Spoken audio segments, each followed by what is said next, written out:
Hi students, welcome to online classes of Karan convent childrens academy.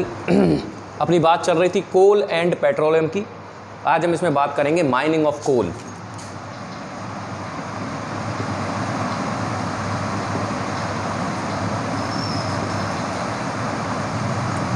कोल को कैसे mine किया जाता है, माइनिंग यानी कि उनकी माइन से निकाला जाता है। देखिए, the process of extraction of coal from under the earth, तो कह सकते हैं the process of extraction of coal from under the earth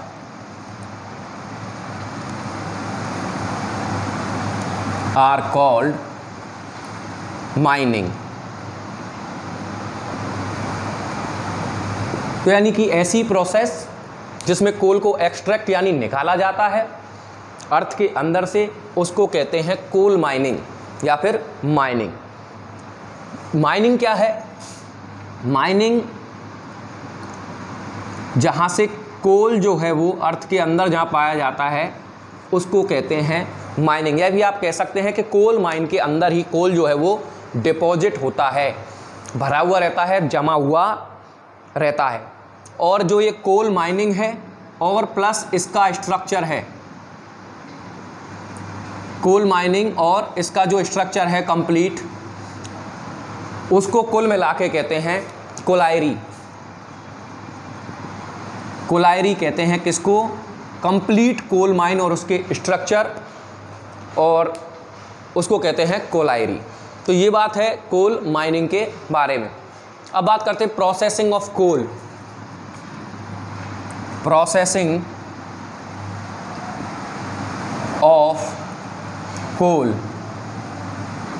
तो कोल को एक बार जब आप निकाल लेंगे माइनिंग से या माइन से, कोल माइन से जब कोल को आप माइनिंग के द्वारा निकाल लेंगे, एक्सट्रैक्ट कर लेंगे, उसके बाद उसको प्रोसेस्ड किया जाता है। सबसे पहले तो कोल को क्या है? एक्सट्रैक्ट किया जाएगा। कोल है कहाँ? माइन के अंदर। अब इस कोल को इस माइन से क्या किया जाएगा? एक्सट्रैक्ट यानी निकाला जाएगा बाहर। और निकालने के बाद जो ये कोल है इसको किया जाएगा प्रोसेस्ड। प्रोसेस्ड कैसे किया जाएगा?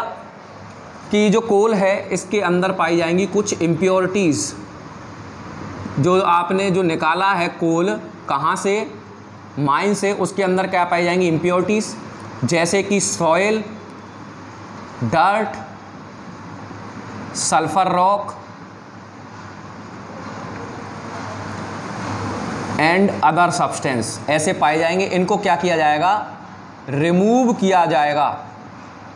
और इस रिमूविंग को ही कहते हैं प्रोसेसन ऑफ कोल। जिससे क्या होगा? ये जो कोल है, कोल आफ्टर प्रोसेसन यानी कोल को प्रोसेसन के बाद क्या होगा? इसकी कैलोरीफिक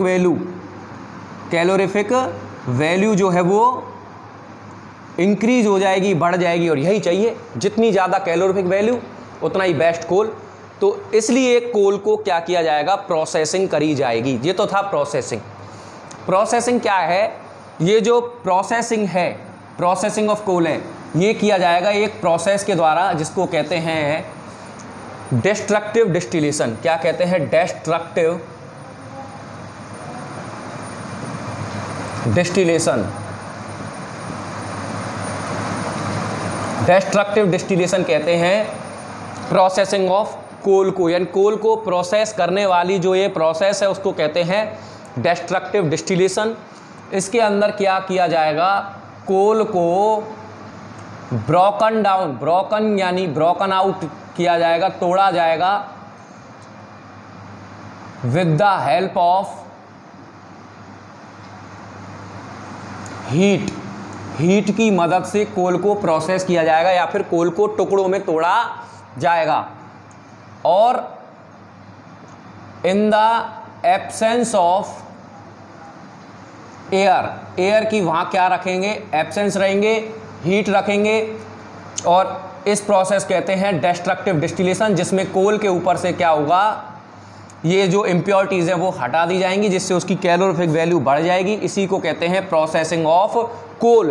प्लस ये जो कोल है ये प्रोसेस होने के बाद इसकी कैलोरीफिक वैल्यू तो बढ़ी जाएगी, साथ ही साथ इसके अंदर अदर यूज़फुल सब्सटेंस या अदर यूज़फुल प्रोडक्ट जो हैं इसके, वो भी क्या किए जाएंगे, एक्सट्रैक्ट किए जाएंगे। इसमें क्या है, कोल में और भी बहुत सारे यूज़फुल कंपोनेंट होते हैं जिनको इस डिस्ट्रक्टिव डिस्टिलेशन की हेल्प से कोल से उन यूज़फुल प्रोडक्ट्स को निकाला जाएगा। जैसे कोक, क्या क्या होते हैं, जैसे कि कोक, कोलतार,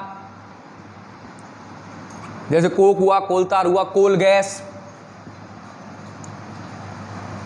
ये कुछ यूज़फुल प्रोडक्ट हैं जो कि कोल के अंदर पाए जाते हैं और इनको एक्सट्रैक्ट किया जाता है, निकाला जाता है with the help of destructive distillation, जिसके अंदर कोल को ब्रोकन आउट किया जाएगा with the help of heat and absence of air में।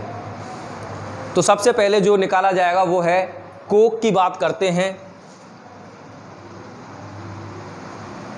ये यूज़फुल सब्सटेंस है जो कि एक्सट्रैक्ट आउट किए जाएंगे डिस्ट्रक्टिव डिस्टिलेशन के दौरान कोल से। कोक की अगर बात करें तो ये सॉलिड मटेरियल है और बाई प्रोडक्ट है डिस्ट्रक्टिव डिस्टिलेशन का। क्या है, सॉलिड मटेरियल होता है और ये प्रोडक्ट है डिस्ट्रक्टिव डिस्टिलेशन का।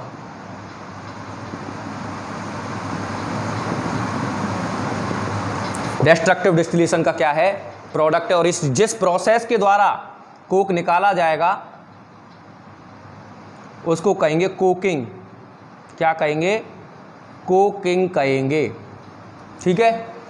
और इसका यूज़ की अगर मैं बात करूं तो ये स्टील प्लस मेटल और भी कई सारे मेटल हैं उनके एक्सट्रैक्शन में हेल्प करता है कोक।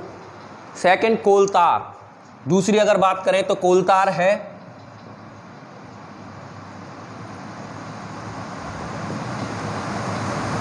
देखा होगा आपने, रोड कंस्ट्रक्शन में काम में आता है काफ़ी। रूफिंग यानी कि छतों पे पहले काम आता था, आजकल तो नहीं आ रहा है, आजकल ये रोड बनाने के काम नहीं आता है।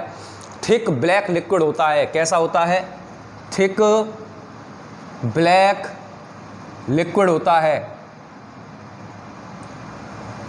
यूज़ आता है रोड कंस्ट्रक्शन में। रोड कंस्ट्रक्शन में क्या आता है, यूज़ आता है ये। और भी बहुत सारे यूज़ हैं, सिंथेटिक डाई बनाने के काम में आता है, कपड़े के उद्योग में काम में आता है, एक्सप्लोजिव यानी कि पटाखे बनाने के काम में आता है, परफ्यूम्स में भी काम में आता है और यहाँ तक कि शैम्पू के अंदर भी ये काम में आ जाता है। और नेफ्थलीन की गोलियाँ जो कि ये चूहे वगैरह से अपने अनाज वगैरह को बचाने के जो काम में आती हैं, उनके लिए भी ये काम में आता है। काफ़ी इंपॉर्टेंट प्रोडक्ट होता है कोल तार। अब बात करते हैं कोल गैस के बारे में।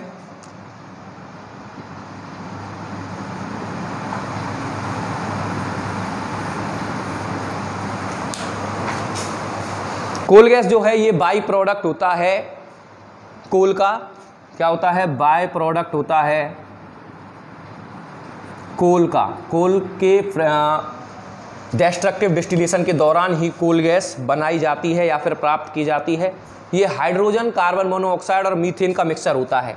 क्या, हाइड्रोजन, कार्बन मोनोऑक्साइड और मीथेन का क्या होती है, मिक्सचर होती है coal gas. Hydrogen, carbon monoxide और मीथेन का। और भी कुछ प्रोडक्ट इसके अंदर पाए जाते हैं। और भी इसके अंदर कार्बन भी पाया जाता है, कार्बन डाइऑक्साइड और नाइट्रोजन भी पाए जाते हैं एज ए इम्प्योरिटी। और ये लाइटनिंग यानी जलाने के काम में आती है, कुकिंग के काम में आती है, हीटिंग के काम में भी आती है। काफ़ी काम है इसके कोल गैस के। एक है अमोनिकल लिकर, नंबर 4 है अमोनिकल लिकर।